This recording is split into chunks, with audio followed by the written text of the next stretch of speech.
85 of 2025 comes to you from Tottori, west of Japan. So this week it will be kind of a recap of my month in Japan, covering TICAD 9, the Satoshi Festival, the Expo, but from a different angle. So stay tuned. It's going to be very interesting. It's a bit noisy here, so the waves are competing with me. But I will write a bit more, and as I promised in the earlier video, I didn't get into the main issues I wanted to discuss. But this week I shall do that. Till then, stay tuned. I'll leave you in peace because I want to enjoy this week.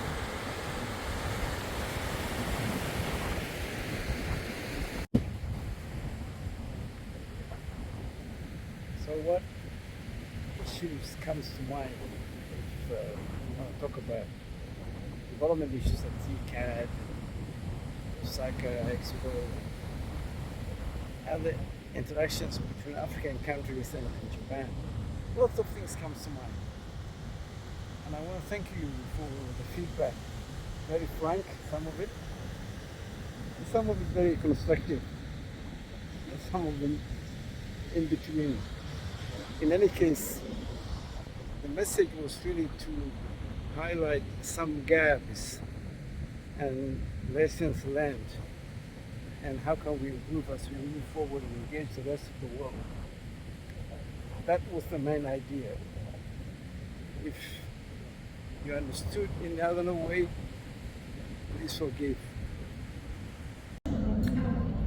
Good morning from Perth, West Australia.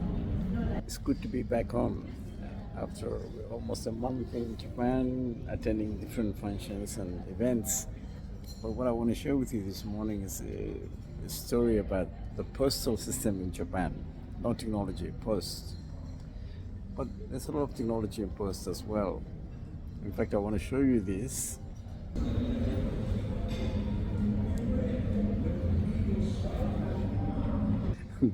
That was given to me by a post office in Tokyo after they solved the problem I was having. As I was traveling near Mount Fuji, I was very busy and I forgot to give one of the keys back to the hotel I was staying. So as a good citizen, I wanted to send the key back to the hotel. And you will see in the video attached the process I went through. What is interesting is the post in Japan. In Japan, there are few services that every citizen must have access to within walking distance, and the post is one of them. Isn't that interesting? In fact, as I was traveling, I even read a Somali minister saying the government has no role in providing services such as education, health, blah, blah, blah. I was shocked.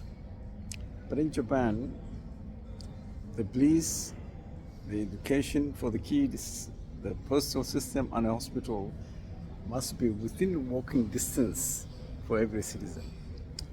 But that's just a trivia, just general knowledge I want to share with you. But what is really important that I want to share with you is, and have a look at the video I attached. I managed to send the key that I forgot to leave behind when I moved out from Mount Fuji to Tokyo. I sent it by post. Two amazing stories. One, it was so cheap to send the key back, but also it was very easy and simple process. And hence, after I told them, and they were surprised that I was actually concerned that I won't send the key back, although it was unnecessary, they gave me this. And what is interesting is, I just noticed after a while, in fact, the Somali flag on the corner. Now, I don't think the Japanese post guy knew about me or being Somali or whatever, but it's just by coincidence. So I thought I'll just share that story with you. It's an interesting event that I witnessed, and I'm very happy the postal system works. I'll leave the story here. I will combine a few other video clips I wanted to share with you for this week's MI's 5 Minutes of Fame. I hope you will enjoy the story I'm covering this week, which is multifaceted. It's a bit about the TICAD, the Osaka Expo, and also the festival I went out, Festival Satoshi, all summarized in one post. A lot to cover. Enjoy it.